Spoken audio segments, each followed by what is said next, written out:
요즘처럼 인터넷이 발달되기 전에는 명절이 되면, 특히 성탄절이 되면 많은 세계의 아이들이 선물을 받고 싶어서 자기 원하는 선물을 엽서에 또는 편지에 적어서 선물 줄 산타클로스나 주님이 어디 계신지 모르니까 우체국으로 편지를 많이 보냈다 그럽니다. 그럼 우체국에 있는 관계자들이 편지를 받아보면 평소에 갖지 못하는 선물들을 보내달라고 편지를 오니까 이 아이들의 꿈과 소망을 참 실망시키고 싶지 않아서 많은 우체국 관계자들이 예전에는 이 교회나 또 기부단체 같은 곳에 연락을 해서 원하는 선물들을 요청을 해서 주소지로 많이 보내주었다고 합니다. 뭐 이런 얘기는 우리 잘 알고 있습니다. 그런데 그 이후에 선물을 받은 아이들이 감사하다는 편지는 받아보지를 못했다고 합니다. 요청하고 받고 나면 그걸로 끝이더라고 하는 것이죠. 오래전에 현대그룹의 정 회장님이 살아계실 때에 TV에 나와서 하던 얘기가 기억이 납니다. TV를 보고 있는데 이분의 인터뷰가 나왔어요. 이분이 아산장학재단을 만들어서 그 당시만 해도 엄청난 액수를 전국에 있는 학생들에게 장학금을 보내주었습니다. 그리고 장학금을 보내주고 몇 년이 지난 이후에 이분이 인터뷰를 하는데 보니까 자기로서는 전국에 굉장히 많은 장학금을 보냈다고 생각을 했는데 그 이후에 감사하다고 표시를 해서 연락이 온 것은 한 번도 없었다 그럽니다. 그 얘기를 보면서 이 사람이라는 것이 내가 필요할 때는 요청하기는 쉽지만 해결되고 난 이후에 그것에 대한 감사하는 것은 우리 사람은 쉽지 않은 인성을 가지고 있구나라는 생각을 했던 적이 있습니다. 그러다가 저 자신도 한번 오늘 말씀을 준비하면서 생각을 해보았는데 그 전에 그런 생각을 해보았습니다. 한 재작년쯤 같은데 제가 그동안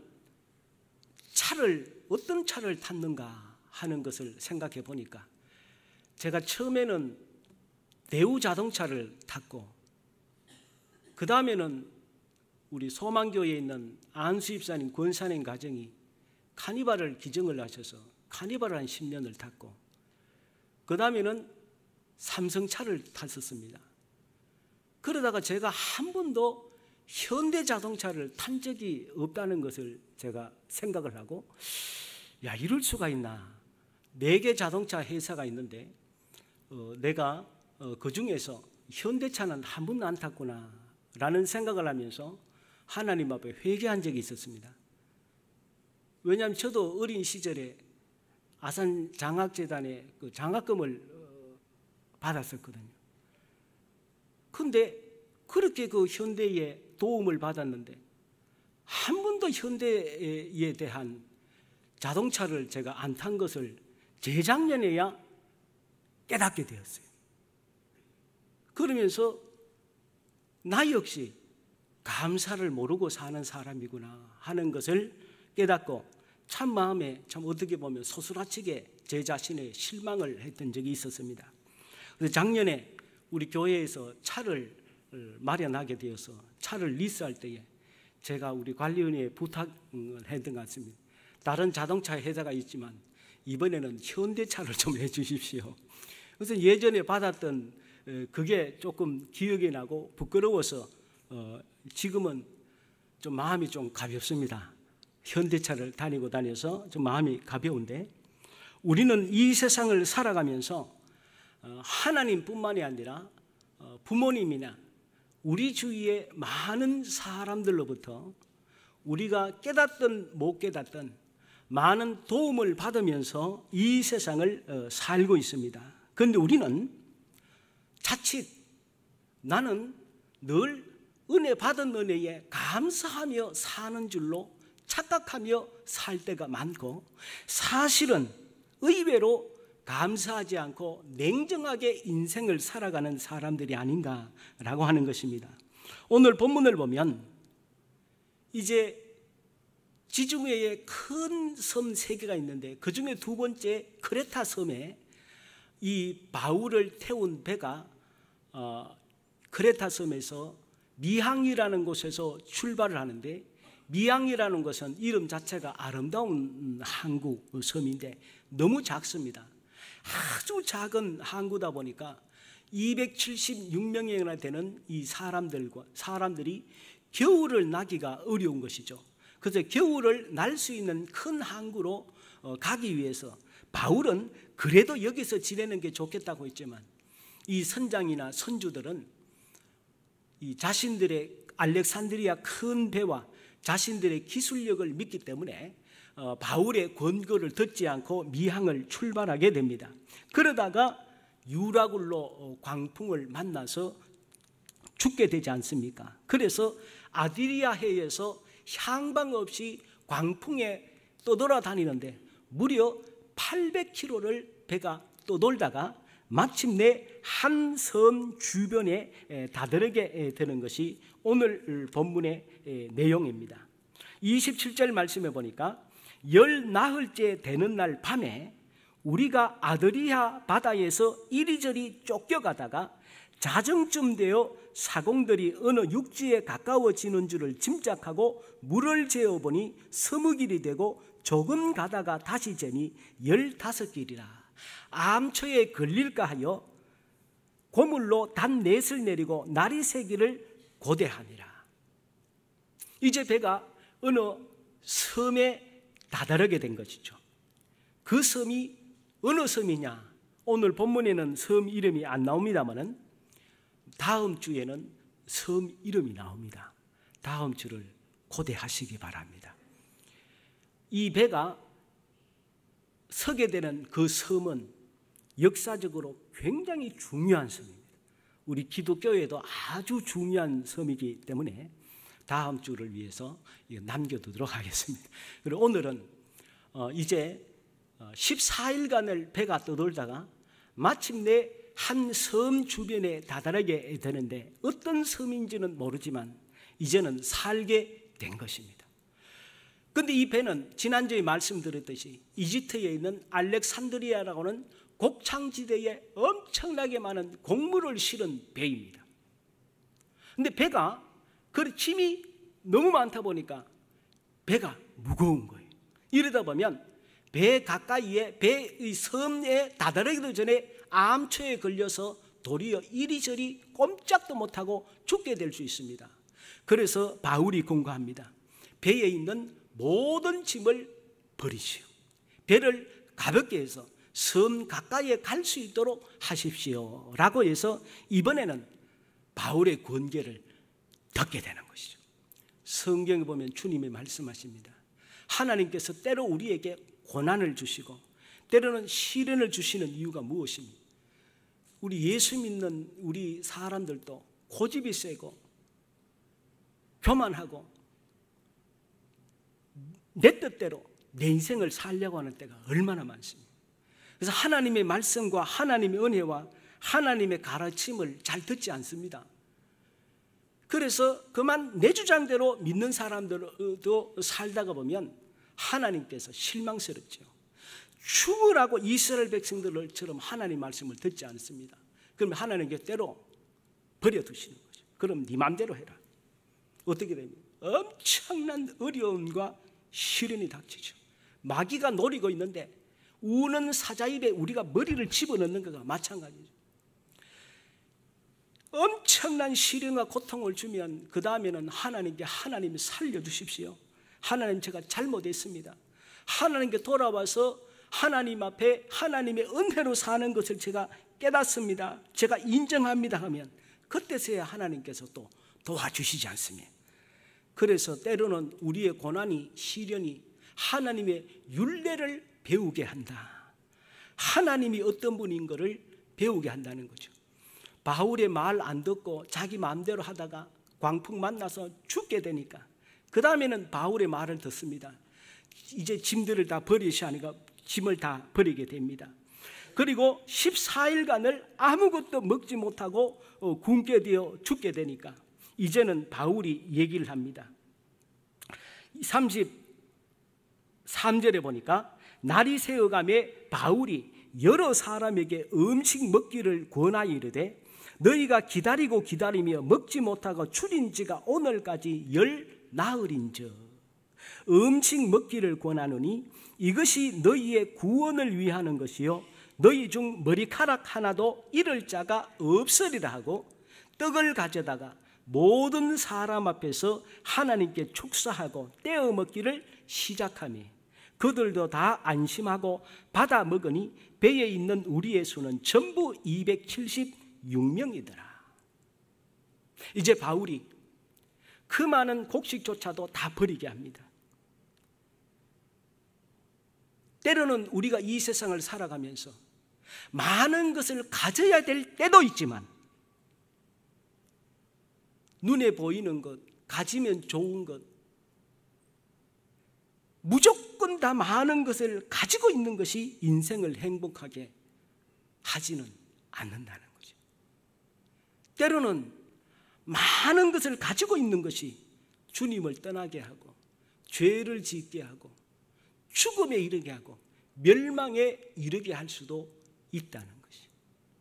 그러므로 우리가 눈에 보이는 것, 세상 사람들이 좋아하는 것, 우리 믿는 사람 너무 그런 데 탐닉해서는 안 되고 주님을 의지하고 주님과 함께 사는 것 자체가 축복인 줄 믿습니다.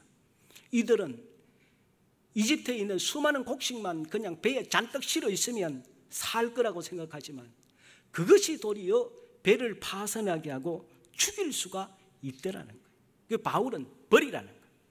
너희 눈에 보이는 거 버리라는 거예요. 다 버리고 나니까 배가 가벼워졌습니다. 그리고 남은 음식으로 이제는 바울이 모든 270 자신 빼고 275명을 모으고 하나님 앞에 떡을 만들어서 하나님 앞에 축사합니다.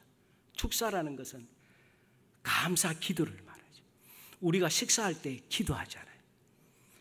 믿음이 강한 사람, 믿음이 튼튼한 사람은 앞에 누가 있든 예수 믿는 사람이든 안 믿는 사람이든 안 믿는 사람과 회담을 하고 어떤 협상을 하든 예수 믿는 사람은 앞에서 기도합니다. 미안합니다. 저는 미안한 것도 없죠. 저는 하나님을 믿는 사람입니다. 제가 기도할 테니까 기도 안 하셔도 좋지만 저는 기도하겠습니다. 기도하고 하는 것입니다. 이게 믿음 있는 사람의 태도입니다. 바울은 어떻게 합니까? 배 안에 있는 모든 사람들을 해놓고 35절에 보니까 떡을 가져다가 모든 사람 앞에서 하나님께 축사하고 떼어 먹기를 시작하니까 그제서야 나머지 모든 사람이 음식을 함께 먹고 하나님께서 당신들의 머리카락 하나 상하지 않도록 하신다라고 담대하게 바울은 선포했던 것입니다. 유라굴로 광풍을 만났으나 하나님이 살려주셨습니다. 그뿐만이 아니라 276명 모두가 배불리 먹도록 하나님께서 인도해 주셨습니다. 그 이유는 무엇입니까? 바울은 하나님께 감사했습니다. 14일 동안 죽음의 공포 안에 있었지만 하나님께서 살려주실 것을 믿고 감사했고 마지막 남은 음식이지만 하나님 아버지 이 음식 주신 것도 감사하고 살려주신 하나님 앞으로도 주님 책임져 주실 줄 믿고 감사를 했습니다. 그래서 오늘 살펴보고자 하는 것은 하나님께 축사하고 하나님 앞에 우리는 감사하는 사람이 되어야 되지. 하나님이 아버지시니까 부모님이 자녀에게 알아서 인도해 주시는 것처럼 하나님도 나를 알아서 하시겠지 이렇게만 해서는 안 되고 우리는 시시때때로 하나님의 은혜에 감사할 수 있는 그 중심을 가지고 살아야 한다는 것입니다. 자, 그렇다면 오늘 우리는 왜 하나님께 감사해야 할까요? 왜 하나님께 감사해야 될까요? 먼저 보면 감사는 하나님의 명령입니다. 감사는 하나님의 명령입니다. 데살로니가 전서 5장 18절에 보면 범사에 감사하라. 이것이 그리스도 예수 안에서 너희를 향하신 하나님의 뜻이니라. 항상 기뻐할 것, 쉬지 말고 기도할 것도 명령이듯이 감사하며 살 것도 하나님의 명령입니다.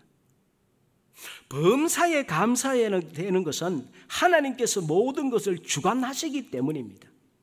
사도행전 16장에 보면 바울과 실라가 핍박을 받아서 빌립보에서 죽을 만큼 두드려 맞고 빌립보 감옥에 갇히게 됩니다. 마음속에 하나님께 대한 원망이 인간이기 때문에 있을 수가 있을 것입니다. 그러나 바울과 실라는 그 두들겨 맞은 고통스러운 몸을 안고서라도 그 밤에 감옥에서 하나님 앞에 찬송과 기도를 올림으로 하나님의 은혜에 감사했습니다. 하나님, 바다에서 죽일 수도 있었을 텐데 빌립보까지 오게 해주셔서 감사합니다. 주님 앞에 살려주셔서 감사합니다. 하나님 앞에 감사하는 찬송과 기도를 드렸습니다. 그 결과 지진이 나고 옥문이 열리고 간수를 비롯한 수많은 사람들이 구원을 얻게 되는 결과를 얻게 되었습니다. 감사라는 명령에 순종하면 나머지는 하나님께서 책임져 주십니다. 때로는 우리가 원하는, 내가 원하지 않는 엉뚱한 결과 때문에 우리가 얼마나 마음에 불평을 하고 속상할 때가 있습니까? 그러나 감사는 명령입니다. 감정이 아닙니다. 감사할 감정이 생기면 감사하고 감사할 의지가 생기면 감사하는 것이 아닙니다. 감사는 의지나 감정의 차원이 아니고 하나님의 명령입니다. 반드시 지켜야 하는 것입니다. 억지로라도 하나님 앞에 감사하라는 것은 우리 삶의 모든 것을 우리 하나님이 책임지시기 때문에 감사하라고 한 것입니다. 왜 감사해야 됩니까? 하나님은 감사하는 자를 기뻐하십니다. 감사하는 사람은 하나님은 기뻐하십니다. 하나님께서는 다윗을 일컬어서 유일하게 성경에 내 마음에 합한 사람이다 라고 이 다윗을 칭찬했습니다. 그는 하나님의 은혜에 감사하고 찬송하기를 좋아해서 수많은 감사시의 시편을 기록을 했습니다. 시편 69편 30절 31절에 뭐라고 그랬습니까? 내가 노래로 하나님의 이름을 찬송하며 감사함으로 하나님을 위대하시다 하리니 이것이 소 곧 뿔과 굽이 있는 황소를 드림보다 여호와를 더욱 기쁘시게 함이 될 것이라 라고 했습니다. 영국의 신학자 매튜 헨리는 유명한 주석을 쓴 분입니다. 이 매튜 헨리는 이런 말을 했습니다.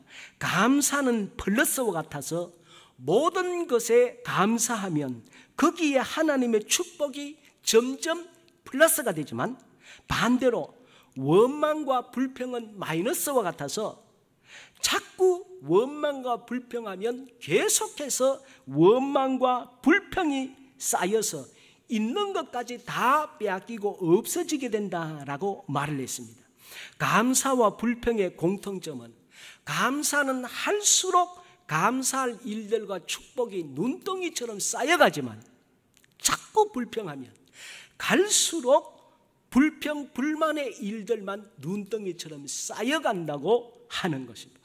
그러므로 오늘 우리 자신도 의식하지 못하게 입에서 자꾸 불평이 나오고 불만이 나오고 원망이 나오는 것이 깨달아질 때마다 내가 왜 이러지? 자꾸 우리 자신들을 돌아보면서 하나님께 감사해야지. 지금 있는 것 감사해야지. 하나님 앞에 자꾸 감사하는 우리 모두가 될 줄 믿습니다. 프랑스에서 절대로 팔지 않는 유명한 글작품이 있습니다. 루브르 박물관에 가면 모나리자가 있고 이 그림이 있습니다. 바로 프랑스의 유명한 화가 밀레가 그린 만종이라는 그림, 아마 너무 잘 아실 것입니다. 이 만종이라는 뜻이 무엇입니까? 해질녘에 치는 종소리를 만종이라고 하지 않습니까? 이 부부가 해가 지는 저녁에 그림에 보면 뒤쪽에 먼 곳에 있는 교회에서 울려 퍼지는 그 종소리를 들으면서 하나님 앞에 서서 들에서 일을 하고 감사하는 기도의 모습이 만종이라는 그림입니다.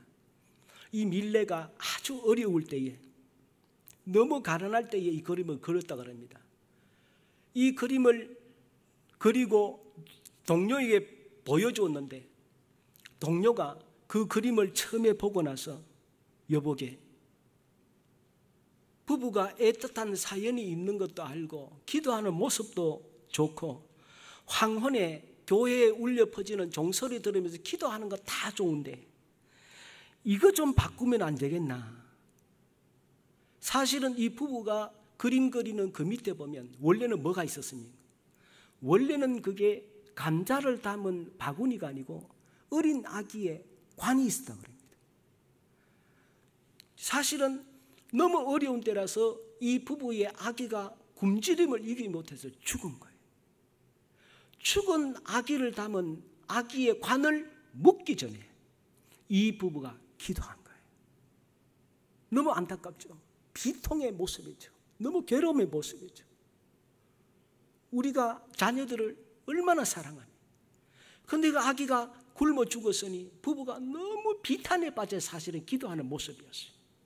동료가 그걸 보면서 애틋한 사연도 있고 기도하는 것도 좋고 다 좋지만 여기에 있는 아기의 관은 주님이 원하시는 것 같지 않네. 주님은 생명의 주님이시고 우리를 살게 하시는 하나님이지 죽음의 하나님이 아니지 않나. 이 그림을 축복으로 바꿨으면 좋겠네. 그래서 여기에다가 감자를 담은 바구니를 그리면 어떻겠나. 지금 이게 감자밭 아닌가. 그렇게 해서 그 위에다가 감자를 담은 바구니를 그렸습니다. 그거 하나 바꾼 이 그림이 세계에서 돈을 매길 수 없는 프랑스 국보 중의 국보, 프랑스가 어떤 돈을 줘도 팔지 않는 그림이 이 만종이 된 것이죠. 주님은 감사하는 자를 기뻐하시는 거예요. 만약에 아기의 관이 있는 그 그림 누가 사겠으며 누가 기뻐하겠으며. 오늘 우리의 삶도 마찬가지입니다. 우리의 삶을 허락하신 분도 하나님이시고 이 세상을 우리의 삶을 인도하시는 분도 하나님이시고 우리를 향한 하나님의 생각은 내가 하나님 생명과 평안이다. 나는 너희의 삶을 행복하길 원한다는 것이 우리 하나님 아버지의 뜻인데 자꾸 하나님의 자녀인 우리가 하나님의 은혜에 감사하지 못하고 있는 것 생각 안 하고 없는 것, 잃어버린 것, 빼앗긴 것, 아무리 노력해도 얻을 수 없는 것, 그것 자꾸 바라고 불평한다면 오늘 주님이 원하시는 모습은 아니지 않습니까? 오늘 밀레가 그림을 바꿔서 말할 수 없는 복을 받았듯이 오늘 우리도 하나님께 감사하며 사는 우리 모두가 될 줄 믿습니다. 에베소서 5장 20절에 뭐라고 말씀했습니까? 에베소서 5장 20절 우리 같이 한번 봉독하겠습니다. 시작. 범사에 우리 주 예수 그리스도의 이름으로 항상 아버지 하나님께 감사하며. 그러면 무엇을 감사해야 되겠습니까? 감사할 것이 너무 많지만 우리가 감사해야 될 것은 먼저 감사해야 될 것은 구원입니다. 우리를 구원하신 것을 하나님 앞에 감사해야 됩니다. 죄인으로 저주받아 지옥의 형벌을 받아야 되는 나를 택하셔서 구원하여 주신 은혜에 감사하는 것입니다. 오늘 우리가 구원받은 것은 기적 중에 기적이고 영원히 잊지 말아야 될 첫 번째 감사가 구원받은 것입니다. 이 구원을 받는 것은 하나님의 자녀 되는 것은 돈이 억만금이 있다고 할 수 있는 것도 아니고 착하게 산다고 되는 것도 아니고 아무리 세상에 좋은 일을 많이 한다고 되는 것도 아니고 이 구원받는 것은 하나님이 우리를 찾아오셔서 선물로 주셔야만이 받을 수 있는 것이 구원입니다. 그러므로 구원은 우리가 평생 늘 감사하며 살아야 됩니다. 저도 가끔씩 하나님 어떻게 제가 구원받았습니까? 하나님 어떻게 저를 이렇게 하나님의 자녀 되게 했습니까? 하나님 감사합니다. 저 혼자서 그냥 차를 가고 하든지 가끔씩 하나님 앞에 하나님 감사합니다. 저는 사람들은 속일 수 있잖아요. 오늘 우리가 사람들을 얼마나 속일 수 있습니까? 착한 척하고 선한 척하고 사람들 앞에서는 나를 그냥 완전히 가면서 모습으로 보일 수 있지만 하나님은 다 알잖아요. 내가 얼마나 나쁜 인간인지, 얼마나 죄를 짓고 악한 사람인지. 그러니까 주님의 은혜 생각하면 하나님, 나 같은 죄인 구원하여 주신 것 하나님 감사합니다. 감사합니다. 감사가 되는 거죠. 늘 하나님 앞에 구원해 주신 은혜에 감사하며 살아야 될 줄 믿습니다. 그 다음에는 베푸신 은혜에 감사해야 됩니다. 탈무드에 보면 이런 말이 있습니다. 이 세상에서 제일 지혜로운 사람은 누구인가? 제일 지혜로운 사람은 어떤 경우에도 배움의 자세를 갖는 사람. 이 세상에서 가장 강한 사람은 누구인가? 자신과의 싸움에서 이기는 사람. 그러면 이 세상에서 제일 행복한 사람은 누구인가? 지금 있는 모습 그대로 감사하며 사는 사람. 지금 있는 모습을 감사하며 사는 사람이 가장 행복한 사람이라고 말하고 있습니다. 천국과 지옥은 극명한 대조를 이루지만 감사로 비교하자면 지옥은 감사할 줄 모르는 사람으로 가득 찬 곳이 지옥이고, 천국은 감사할 줄 아는 사람들로 가득 찬 곳이 천국이라. 과거에 베푸신 하나님의 은혜, 현재 받고 있는 하나님의 은혜, 미래를 책임지시고 인도하시는 하나님의 은혜를 생각하며 감사해야 됩니다. 그래서 다윗은 평생을 감사하며 살았습니다. 일개 목동을 이스라엘의 가장 위대한 왕뿐만 아니라 영원히 왕위를 빼앗게 하지 않으신 하나님의 은혜에 감사해서 그는 일평생 감사하며 살았습니다. 그래서 사무엘하 7장 18절에 그는 자신을 이렇게 축복하신 하나님을 어떻게 고백을 했습니까? 사무엘하 7장 18절 말씀, 우리 같이 한번 한 음성으로 우리도 지금 이런 고백을 하고 있는 것을 믿고 같이 한번 우리 고백하겠습니다. 시작. 다윗 왕이 여호와 앞에 들어가 앉아서 이르되 주 여호와여, 나는 누구이오며 내 집은 무엇이기에 나를 여기까지 이르게 하셨나이까? 바로 이것이죠. 과거와 현재와 미래에 축복하신 그 하나님 앞에 감사하는 것이죠. 그 다음에는 주님이 우리를 홀로 살게 하지 아니하시고 성령님을 우리 마음속에 보내주셔서 우리와 함께 성령님이 임재하셔서 영원히 함께 하신다는 사실을 감사해야 됩니다. 성령님은 우리를 향한 하나님의 뜻을 미리 아셔서 아버지의 뜻에 맞는 삶을 살도록 이끌어 주십니다. 만약에 성령님께서 우리를 인도하지 않는다면 우리는 죄성을 가진 인간이기 때문에 어떤 때는 성령 충만해서 주님을 잘 섬기는 것 같아도 어떤 때는 믿음이 전혀 없는 사람처럼 좌로나 우로나 치우치고 세상 사람보다 더 악하게 살 때도 우리가 얼마나 많습니다. 그러니까 우리 하나님께서 우리에게 이제는 하나님이신 성령님을 우리 심령 속에 보내주셔서 성령님이 우리와 내주하게 하시는 거예요. 구약의 선지자들 같은 경우에도 성령이 늘 내주하지 않았어요.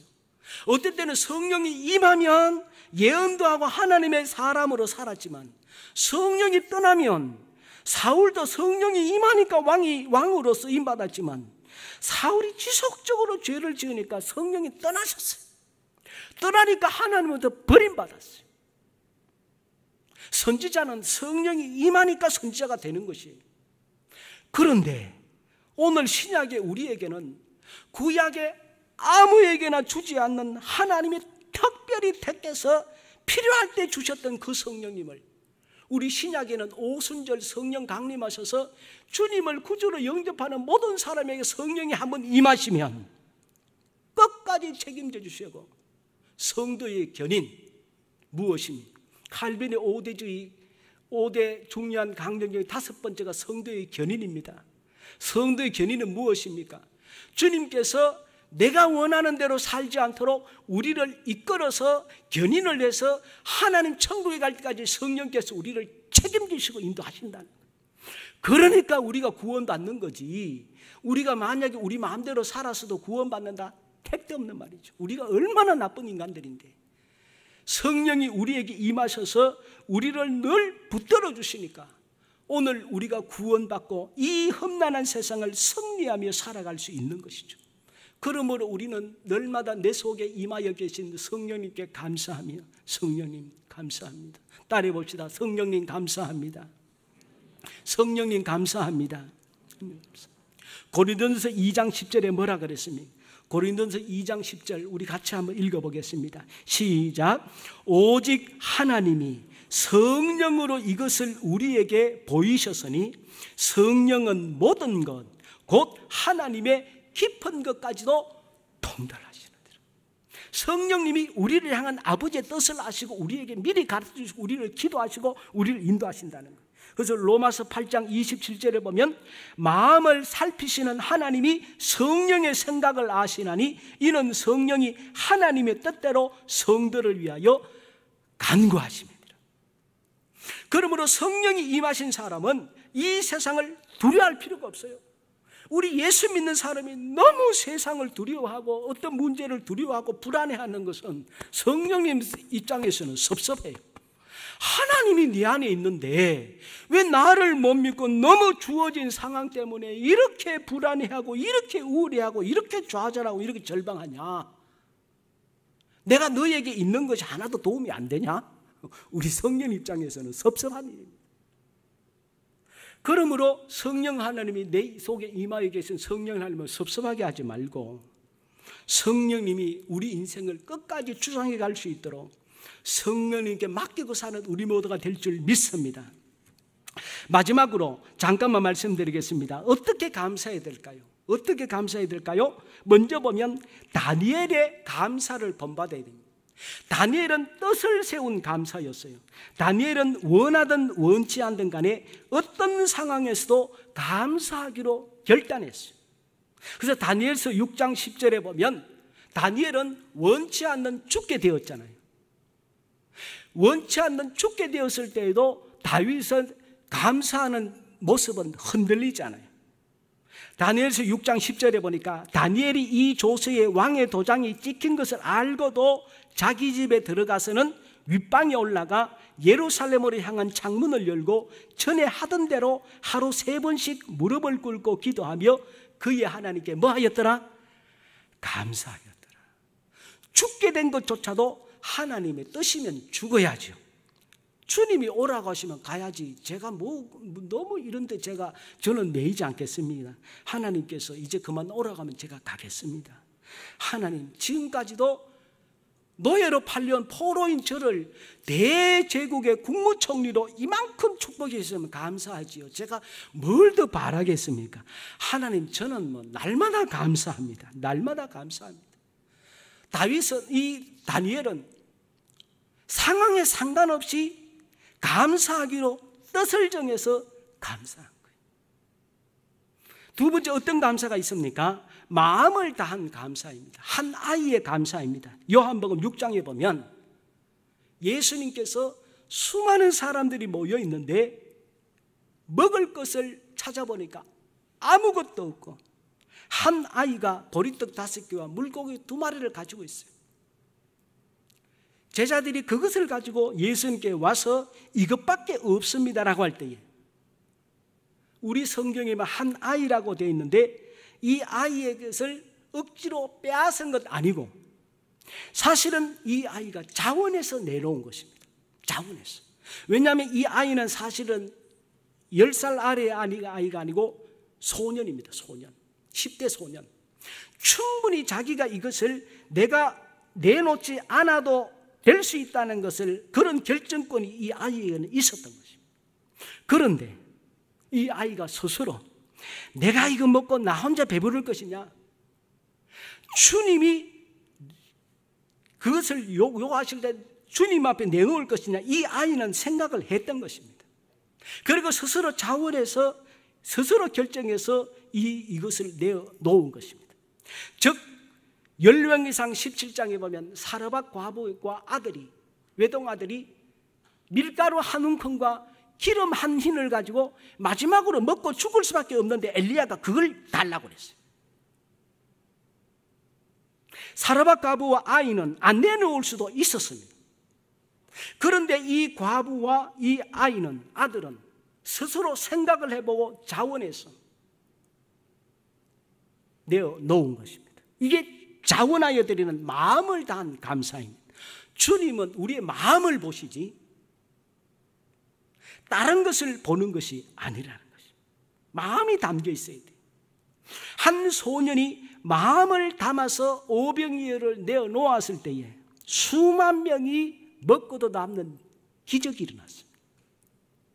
사르밧 과부와 외동아들이 마음에 스스로 결정을 해서 억지로가 아닌 자원하는 마음으로 내어놓았을 때에 사르밧 과부의 아들은 기근의 그 긴 세월을 이겨낼 수 있었던 것입니다.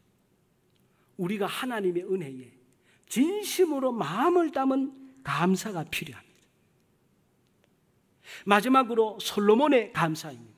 솔로몬의 감사는 힘을 다한 감사입니다. 우리는 솔로몬이 1000번제를 드렸다는 것을 너무 잘 알고 있어요. 어떤 분들은 1000번 기도하고, 어떤 분들은 1000번 예배 1000번 하고, 너무 1000번에 사로잡힐 수가 있어요. 그러나 사실 하나님의 여기에서 1000번제를 드렸다라, 솔로몬이 1000번제를 드렸다는 것은 1000번의 횟수가 중요한 것도 아니고, 이 솔로몬이 드린 엄청난 양의 재물을 우리가 주목할 것이 아니고, 여기에서 솔로몬이 1000번을 드렸다는 것은 솔로몬이 할 수 있는 최선을 다했다는 거예요. 자신이 할 수 있는 최선을 다해서 자신을, 형제들이 얼마나 많았어요. 솔로몬은 사실 적자도 아니잖아요. 그런데 자기를 이스라엘의 위대한 아버지 다윗의 다음 왕으로 세워주신 것은 하나님의 은혜이죠. 은혜이죠. 모든 것이 하나님의 은혜인 줄 알고 자신이 할 수 있는 힘을 다해서 하나님 앞에 최선을 다해서 하나님 앞에 감사했던 것입니다. 내가 할 수 있는 일부를 가지고 했다기보다는 내가 할 수 있는 최선을 다해서 하나님의 은혜에 감사했다는 것이죠. 이 감사는 솔로몬에게 하나님께서는 보답해 주셨죠. 전무후무한 지혜와 장수와 부귀를 허락해 주신 것입니다. 누가복음에도 보면 가난한 과부가 드린 두렙돈을 예수님께서 기뻐하신 것은 액수가 아니라 이 과부에게는 그것이 다였어요.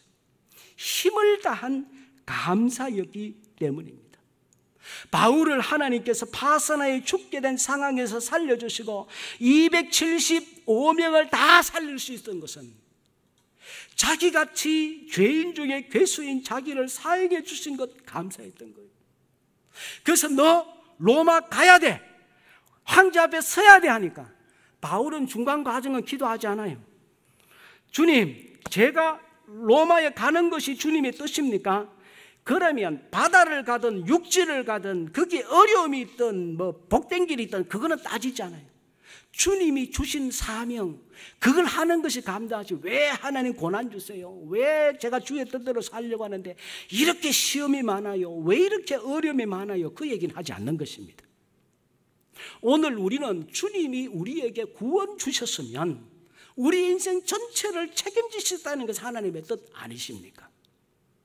그러므로 믿음의 과정 속에 때로는 어려움이 있는 것, 바울도 지중해 가는 것 죽을 병, 바울은 그거 불평하지 않습니다. 로마로 가라고 했으면 갈 수 있는 거지. 하나님이 책임지시는 거예요. 이 자리에 있는 모든 분의 인생, 사람마다 다양한 삶이 있지만 주님께서 반드시 성공적으로 축복하시고 복된 삶 살게 하실 줄 믿습니다.